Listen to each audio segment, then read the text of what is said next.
कामचोर देवरानी। एक बार की बात है, सुषमा अपने पूरे परिवार के साथ खुशी खुशी मोहन नगर में रहती थी। उसकी दो बहुएं थी, पल्लवी और शिवानी।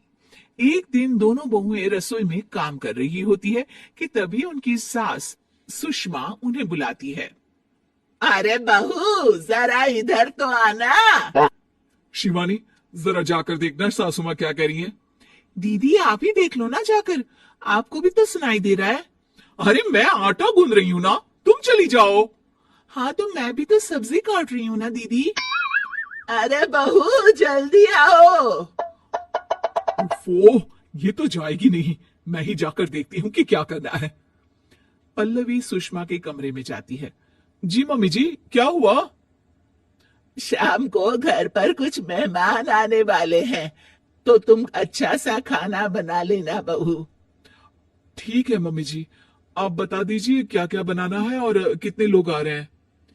सुनील की मौसी जी और उनका पूरा परिवार आ रहा है। कुल मिलाकर 3 लोग और हमें मिलाकर हुए 9 लोग। तो अभी से ही तैयारी करना शुरू कर दो।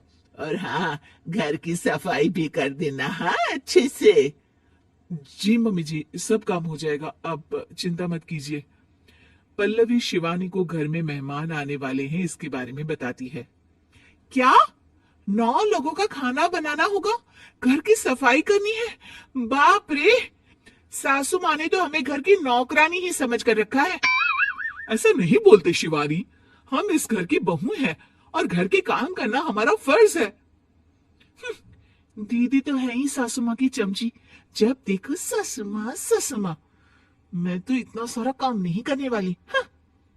शिवानी कपड़े लेकर गमला साफ कर रही होती है और चक्कर आने का नाटक करने लगती है। मेरा सर चकरा रहा है। तभी वहां पल्लवी और सासू माँ जाते हैं। अरे बहू, क्या हो गया तुम्हें? मम्मी जी, बहुत तेज सर में दर्द हो रहा है। तुम एक काम करो शिवानी, आराम कर लो। नहीं नहीं दीदी, घर में मेहमान आने वाले हैं, मुझे आपकी मदद करनी चाहिए। अरे कोई बात नहीं शिवानी, तुम आराम कर लो, मैं सब काम कर लूंगी। ठीक है दीदी, अगर आप इतना कह रही हैं तो आराम कर लेती हूँ। शिवानी आराम से अपने कमरे में मैगजीन पढ़ रही होती है। इसे कहते हैं आराम की जिंदगी। इतना सारा काम। चलो सारा काम खत्म हो गया, शिवानी को देख आती हूँ। शिवानी अपने कमरे में ईयरफोन में गाने सुनते सुनते सो जाती है और उसके साइड में मैगजीन भी रखी होती है। पल्लवी वहां आ जाती है और वो सब देखती है। ओहो, तो मतलब सब काम चोरी का बहाना था। अभी बताती हूँ इसको। घर का सारा काम मुझे करना पड़ा और ये महारानी यहाँ मैगजीन पढ़ रही है, गाने सुन रही है। पल्लवी रसोई से एक प्लेट और चम्मच लेकर आती है और शिवानी को थाली बजाकर उठाने लगती है। शिवानी अचानक से उठती है। उठ गई महारानी, गाने भी सुन लिए, मैगजीन भी पढ़ ली। तुम तो बहुत बड़ी झूठी निकली शिवानी। तुमने सर दर्द का बहाना बनाया ताकि काम करने से बच सको। हाँ बनाया बहाना, तो क्या करती, इतने सारे काम करती। मुझे कोई शौक नहीं है चापलूसी का। क्या चापलूसी? तुम्हें लगता है कि मैं सारे काम चापलूसी के लिए कर रही हूँ? नहीं तो क्या। तभी वहां सासू माँ आ जाती है। अरे बहू, वो लोग बस आने ही वाले हैं, तुम तैयारियां कर लो। जी सासू माँ, तुझे तो मैं बाद में देखती हूँ। सब खाना खाने बैठते हैं और खाना शुरू करते हैं। तभी सुनील की मौसी बोलती है।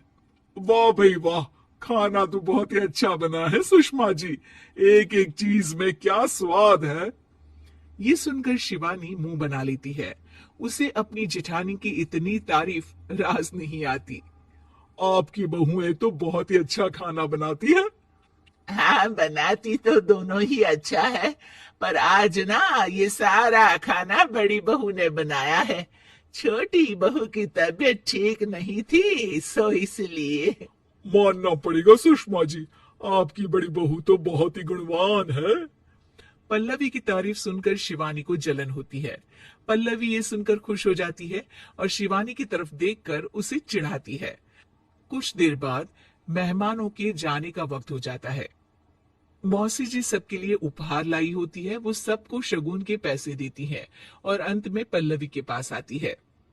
तुम्हारे लिए शगुन का लिफाफा तो है ही, पर बहू तुम्हें एक और उपहार भी मिलेगा इतना अच्छा खाना बनाने के लिए। मौसी अपने सोने के कंगन निकालकर पल्लवी को पहना देती है।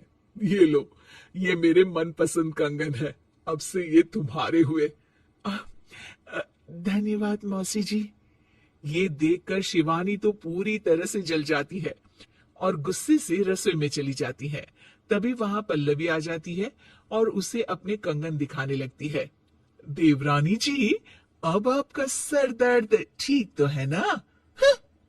मुझे लगता है कि अब सर दर्द शुरू हो गया होगा आपका।